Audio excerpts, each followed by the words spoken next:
राधे राधे बच्चों, कैसे हो सब लोग। पिछली क्लास में जो हमने डिस्कस किया था, वो जो फैक्टर्स सॉल्युबिलिटी को जो अफेक्ट करते हैं कि सॉल्युबिलिटी इंक्रीज होगी या डिक्रीज होगी इनकी प्रेजेंस में, ठीक है ना।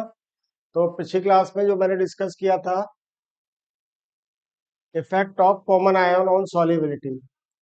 अब जो अगला फैक्टर है, ये भी बहुत इंपॉर्टेंट फैक्टर है। ये क्या है? Effect of pH on solubility, ठीक है ना।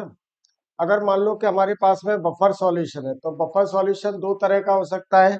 एक तो एसिडिक हो सकता है और एक बेसिक हो सकता है, ठीक है ना। तो यहाँ पर देख ले कि हम एसिडिक बफर की बात कर रहे हैं कि first thing, in acidic buffer in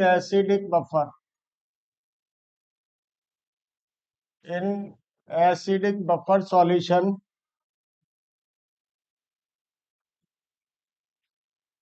solubility of solubility of sparingly soluble electrolyte sparingly soluble electrolyte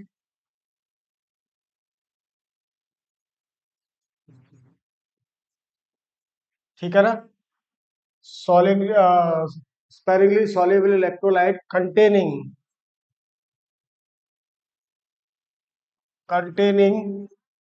strong conjugate base containing strong conjugate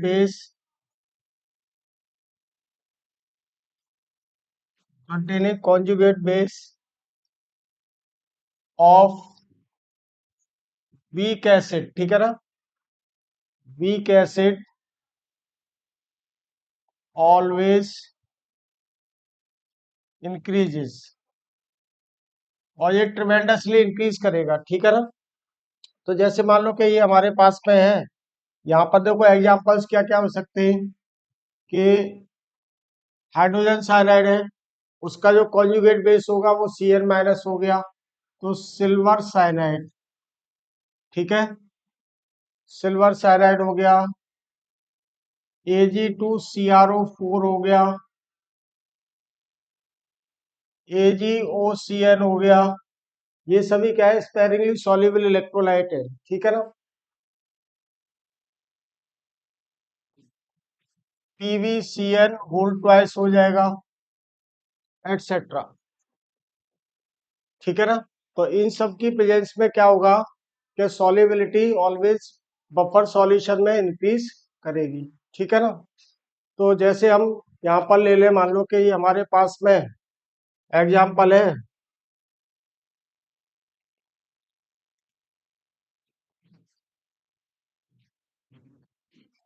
example ले लिया हमने सिल्वर साइनाइड वाला। सिल्वर साइनाइड को वाटर में डिजोल्व करेंगे तो ये solid, and this will form Ag positive plus Cn minus, ठीक है ना।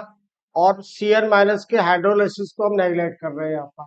तो इसके लिए सॉल्युबिलिटी जो है, यानी कि Ksp की जो वैल्यू होगी वो concentration of Ag positive into concentration of Cn minus, this is suppose equation 1, ठीक है ना। और in presence of acidic buffer क्या हुआ, दूसरा और एक और इक्विलिब्रिया रहेगा। यानी कि दूसरा इक्विलिब्रिया क्या है हमारे पास में, ये देख लो कि Cn minus this will undergo reaction with H positive, क्योंकि एसिडिक बफर है। एसिडिक बफर में क्या है कि H पॉजिटिव आयन का कॉन्सेंट्रेशन बहुत ज्यादा है, तो ये उसके साथ में रिएक्शन करके क्या बनाएगा, HCN। तो इसके लिए जो इक्विलिब्रिया होगा वो 1/K होगा, concentration of HCN upon concentration of Cn minus into concentration of H positive, this is equation 2, ठीक है। और इन दोनों इक्वेशन को क्या करें हम कि दोनों इक्वेशन को ऐड कर दें, तो फ्रॉम इक्वेशन 1 एंड 2, ठीक है। तो दोनों को कंबाइन करेंगे तो ये क्या आ जाएगा, Ksp डिवाइडेड बाई K की वैल्यू क्या होगी, देखो ये वाला Cn माइनस दोनों में कॉमन है तो कैंसिल आउट हो जाएगा, और ऊपर में जो आएगा हमारे पास में positive Ag positive into Cn minus ion का concentration divided by concentration of H positive. Suppose this is equation 3। अब देखो जो Ag पॉजिटिव का जो कॉन्सेंट्रेशन होगा वही किसका कॉन्सेंट्रेशन रहेगा, हाइड्रोजन साइनाइड का। यहाँ पे थोड़ा सा ये गड़बड़ ले लिया हमने, ठीक है ना। तो इसको देखें कि ये क्या है, बेसिकली हाइड्रोजन साइनाइड का कॉन्सेंट्रेशन है। This is the concentration of hydrogen cyanide, क्योंकि Cn माइनस तो कैंसिल आउट हो जाएगा, दोनों इक्विलिब्रियम को ऐड करेंगे तो, ठीक है ना। तो जो कॉन्सेंट्रेशन Ag पॉजिटिव का होगा वही हाइड्रोजन साइनाइड का होगा। तो हम क्या करें कि इसकी सॉल्युबिलिटी अगर S है तो ये भी कॉन्सेंट्रेशन इसका S के बराबर होगा, ठीक है ना। ये वाली बात ध्यान रखनी है कि दोनों को हमने जब कंबाइन किया तो ओवरऑल इक्विलिब्रियम बेसिकली हम क्या लिख सकते हैं, मैं यहीं पे लिख देता हूँ कि ओवरऑल इक्विलिब्रियम क्या हो जाएगा हमारे पास में, कि ओवरऑल इक्विलिब्रियम को क्या लिख सकते हैं हम कि AgCN, या अगले पेज पे देख लें कि ओवरऑल इक्विलिब्रियम क्या हो जाएगा, AgCN प्लस H पॉजिटिव। ये क्या है, solid, and this is converted to क्या, Ag पॉजिटिव प्लस HCN, ठीक है। और इसके लिए जो हमारे पास में वैल्यू आ रही थी, यानी कि ये दोनों को कंबाइन करने पर क्या आ रहा था, KSP/K। अब ये S के बराबर था तो इसको क्या लिख सकते हैं, S² H पॉजिटिव, और S की वैल्यू हमको निकालना है तो ये क्या हो जाएगा, root of KSP into concentration of H positive upon concentration of Ka, ठीक है ना। तो इस वाले इक्वेशन से हम क्या कैलकुलेट कर सकते हैं, दिस इज इक्वेशन 4 सपोज, ठीक है ना। तो यहाँ पर हम कैलकुलेट कर सकते हैं सॉल्युबिलिटी। सॉल्युबिलिटी अब क्या होगी, ये ऑलवेज इंक्रीज करेगी। एसिडिक बफर में solubility of conjugate anion, spherically soluble electrolyte containing conjugate anion, ठीक है ना, और वीक एसिड ऑलवेज इंक्रीज। इसकी पीएच वैल्यू क्या होगी, हमेशा इंक्रीज करेगी, ठीक है ना। एसिडिक बफर के अंदर वही, अगर बेसिक बफर लेंगे तो ये वाली वैल्यू क्या है, ऑलवेज डिक्रीज करेगी, ठीक है ना। तो इस पर एक क्वेश्चन ले लेते हैं, तो मैं एक बार डेटा चेक कर लेता हूं। देखो कि ये हमारे पास में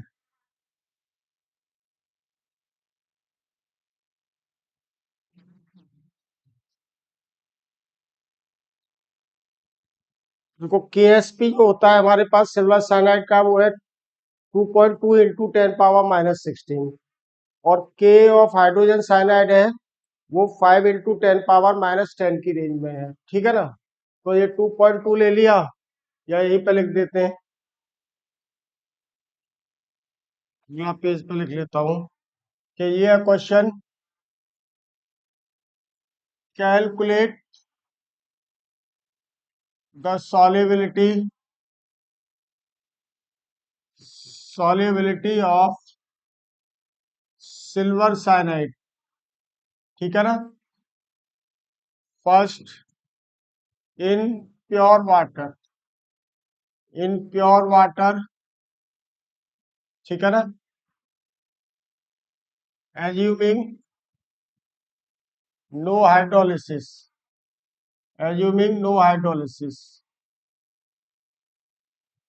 इसका हाइड्रोलिसिस नहीं हो रहा है, यानी CN है माइनस के हाइड्रोलिसिस को हम क्या कर रहे हैं, एज्यूम कर रहे हैं कि वो हो ही नहीं रहा है। और सेकंड केस में हम कह रहे हैं कि in presence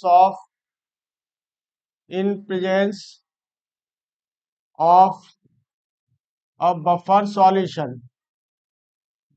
solution of pH 3, ठीक है, pH 3 पर जो बफर सॉल्यूशन है। अब देखो यहाँ पर क्या है, ये हमारे पास में ये गिवन है कि इसका KSP ऑफ सिल्वर साइनाइड दिया हुआ है, उसको एज इट इज ले लेते हैं 2.2 इंटू 10⁻16, ठीक है ना। एंड के ए ऑफ हाइड्रोजन साइनाइड है 4.9 को क्या ले लें 5.0 इंटू 10⁻⁻10। ठीक है, ये डेटा दिया हुआ है। अब सॉल्यूशन के लिए क्या करें, ये चेक हो जाएगा हमारे पास में कि फर्स्ट वाले पार्ट में हमारे पास ये silver cyanide solid plus water, ये क्या दे रहा है हमको Ag positive plus Cn minus, इसकी वैल्यू एस, इसकी वैल्यू एस।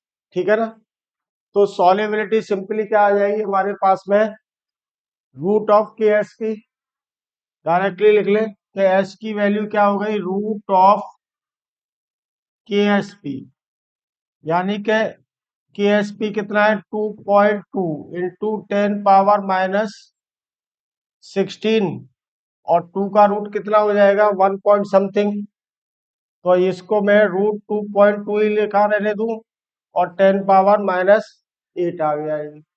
तो ये सॉल्युबिलिटी की वैल्यू हमारे पास 10⁻⁸ की रेंज में मोल पर लीटर में। ठीक है ना, वही अगर सेकंड वाला पार्ट देखें हम, इस सेकंड वाले पार्ट में देख लें कि solubility S in a buffer solution of pH3। ठीक है, pH3 का मतलब क्या हो गया कि H पॉजिटिव आयन का कॉन्सेंट्रेशन कितना है 10⁻⁻3 mol। ठीक है, तो सॉल्युबिलिटी के लिए जो फॉर्मूला आ रहा था अपने पास में वो क्या था, जो सॉल्युबिलिटी वाला जो फॉर्मूला था, यानी कि S की वैल्यू आ रही थी रूट ऑफ के S P into concentration of H positive upon के वैल्यू आ रही थी। ठीक है, अब ये सारी वैल्यूज पुट कर दें तो देखो क्या हो जाएगा equation, root K S P कितना है 0.2 इंटू 10⁻⁻16 और H पॉजिटिव आयन का कॉन्सेंट्रेशन 10⁻³ डिवाइडेड बाई 5.0 इंटू 10⁻⁻10।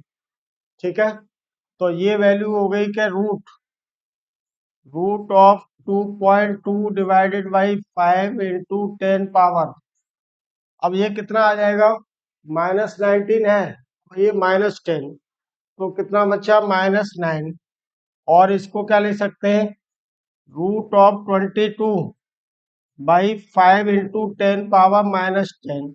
ठीक है ना, तो ये आ जाएगा हमारे पास में एस की वैल्यू क्या हो गई रूट ऑफ 4.4 इंटू 10 पावर, और 10⁻⁻10 का जो रूट लेंगे वो कितना हो जाएगा 10⁻⁻5। ठीक है ना, यहाँ 4.4 का जो रूट लेंगे वो क्या आएगा 2 पॉइंट समथिंग, तो एस की वैल्यू क्या हो गई यहाँ पर, या इसका रूट ले ही लेता हूँ, ये देखो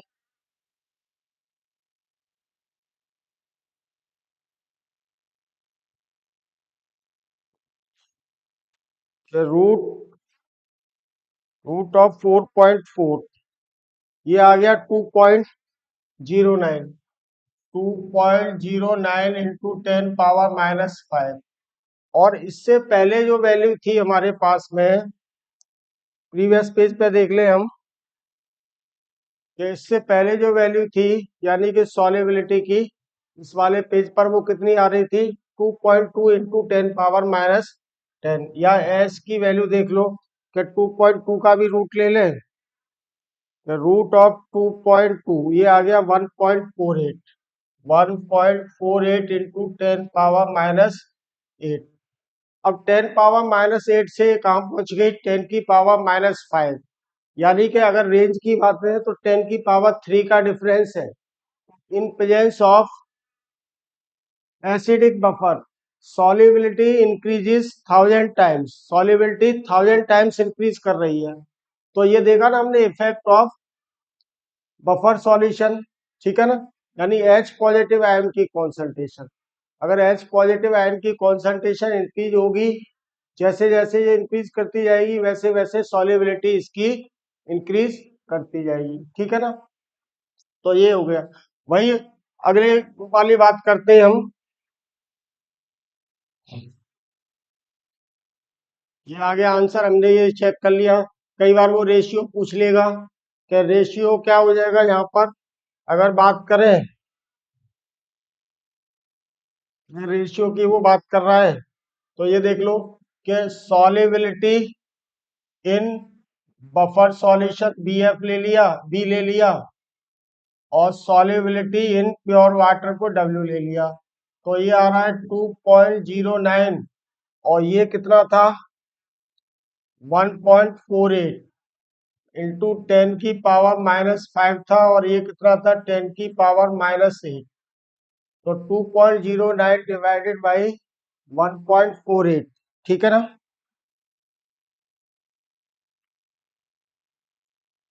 2.09 डिवाइडेड बाई 1.48 की वैल्यू क्या हो गई 1.41। 1.41 इंटू 10⁻3 इतने टाइम्स इंक्रीज की, ठीक है। यानी 1000 टाइम्स ये वाली वैल्यू क्या हो रही है, इंक्रीज कर रही है, ठीक है ना। तो ये देखा हमने एसिडिक बफर। वही देखें कि effect of basic buffer, effect of basic buffer, effect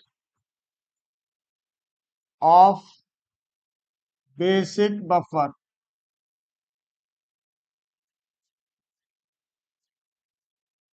ठीक है। तो इसमें देख लो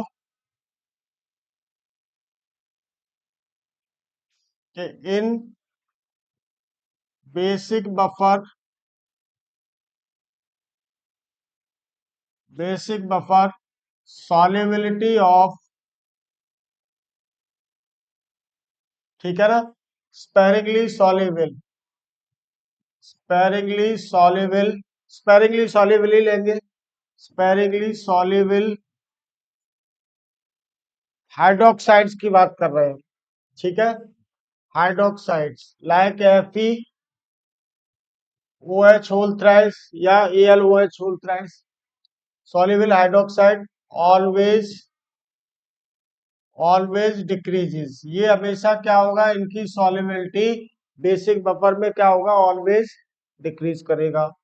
वहीं अगर हम बात करें एसिडिक बफर की, तो in acidic buffer, in acidic buffer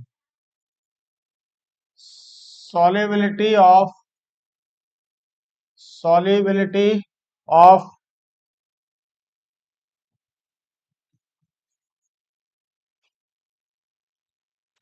such, solubility of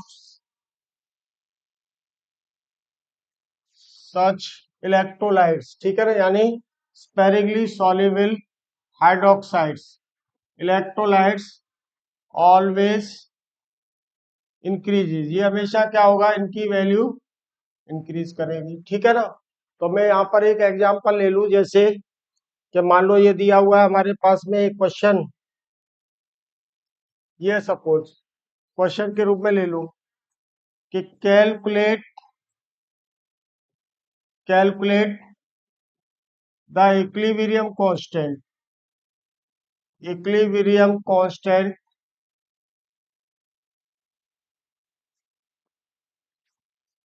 for the following equilibria, for the following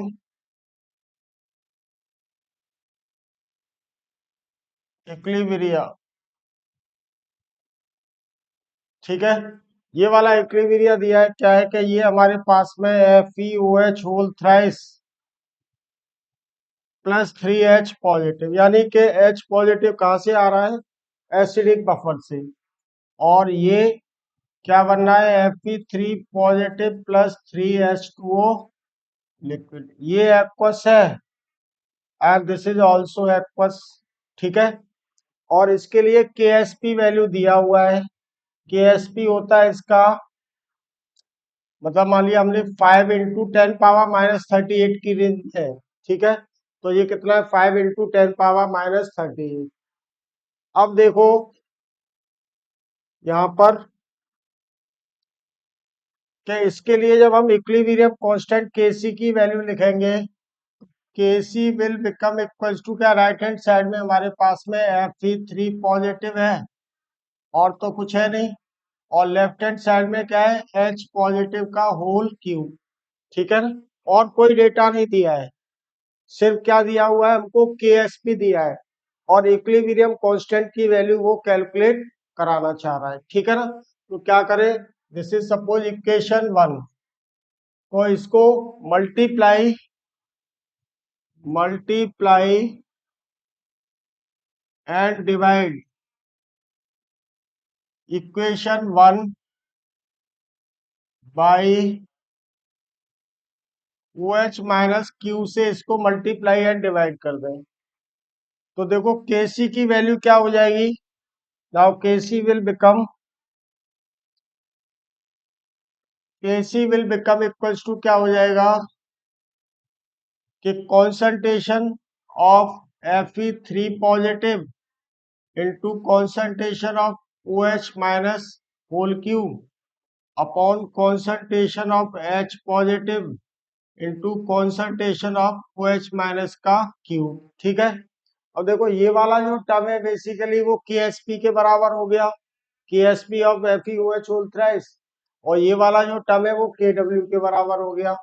तो now KC will become equals to KSP divided by KW का होल क्यूब, ठीक है ना।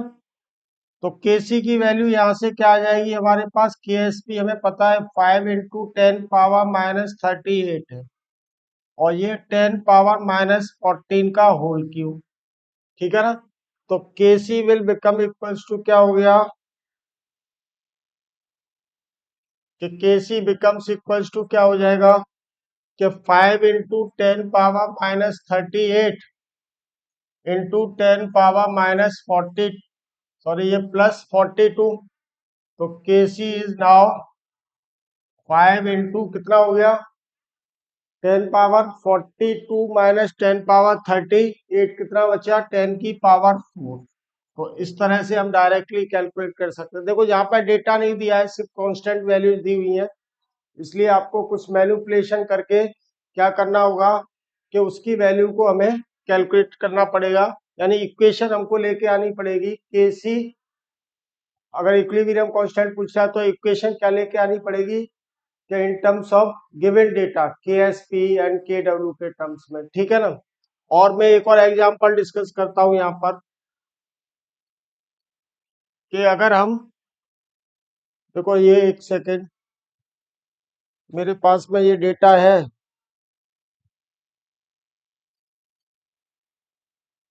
KSP दिया हुआ है BaCr4 का एंड SrCr4 का, ठीक है। तो इस पर देख लो ये सवाल, एक और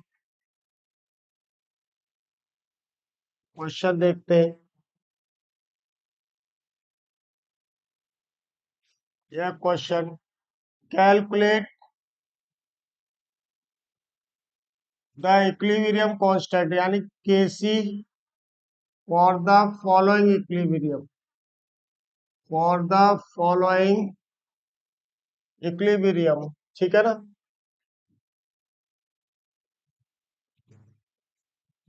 अब इक्विलिब्रियम क्या दिया हुआ है हमको, ये SrCrO4 दिया हुआ है, solid plus Ba2 positive ion का कॉन्सेंट्रेशन यानी एक्वस दिया है, तो ये क्या बनाएगा Sr2 positive aqueous plus BaCrO4, ठीक है, ये सॉलिड बनेगा। अब इनके लिए जो KSP वैल्यू दी हुई है, यानी कि KSP of SrCrO4 chromate and KSP of BaCrO4 ये हमको दिया हुआ है। ये वैल्यू कितनी दी हुई है, ये देखो कि this is given 3.6 into 10⁻−5, 3.6 into 10⁻−5 and this value is given 1.0 into 10⁻−11, ठीक है। अब इसके लिए हमको इक्विलिब्रियम कांस्टेंट की वैल्यू कैलकुलेट करनी है, तो क्या हो जाएगा ये देखो, सॉल्यूशन देख लें कि सिंपली क्या लिख देंगे हम इसके लिए केसी, इस वाले इक्वेशन के लिए केसी क्या हो जाएगा, concentration of Cr2 positive upon concentration of Ba2 positive. This is suppose equation 1। ठीक है, तो अब मेरे पास और तो कोई डेटा दिया नहीं है, सिर्फ केएसपी वैल्यूज दी हुई है। क्या करें, इसको सल्फेट क्रोमेट आयन के कॉन्सेंट्रेशन से मल्टीप्लाई एंड डिवाइड कर दें। ठीक है ना, तो यहाँ पर देख लें कि multiply and divide equation 1 by CrO4 2 minus से हमने इसको मल्टीप्लाई एंड डिवाइड कर दिया, तो इक्वेशन क्या बन जाएगी, Kc will become equals to Sr 2 positive into CrO4 2 minus divided by Ba2 positive into concentration of CrO4 2 minus. ठीक है, यानी कि ये वैल्यू किसके बराबर हो गई, KsP of Sr CrO4, KsP of Sr CrO4 upon KsP of Ba CrO4 हो गया। अब इनकी वैल्यूज पुट कर दें, इसकी वैल्यू 3.65 और इसकी वैल्यू 1.0 इंटू, तो KsP की वैल्यू क्या, मतलब Kc की वैल्यू क्या हो गई, 3.6 into 10 power minus 5 divided by 1.0 into 10 power minus 11, तो Kc कितना आ जाएगा, 3.6 इंटू 10 पावर 6 आ गई। ठीक है ना, तो देखो यहाँ पे कोई डेटा नहीं दिया है, अगर सवाल में कोई भी डेटा नहीं दिया है और सिर्फ कांस्टेंट्स की वैल्यूज दी हुई हैं और इक्विलिब्रियम कांस्टेंट की वैल्यू पूछ रहा है, तो इसका मतलब हमको क्या करना है कि कुछ इस तरह का मैनिपुलेशन करके उस वाली इक्वेशन को लेके आना है केसी के लिए, जो गिवन डेटा है उसके फॉर्म में लेके आना है, जैसे मैंने इस वाले केस में लेके आया और इससे पहले वाले केस।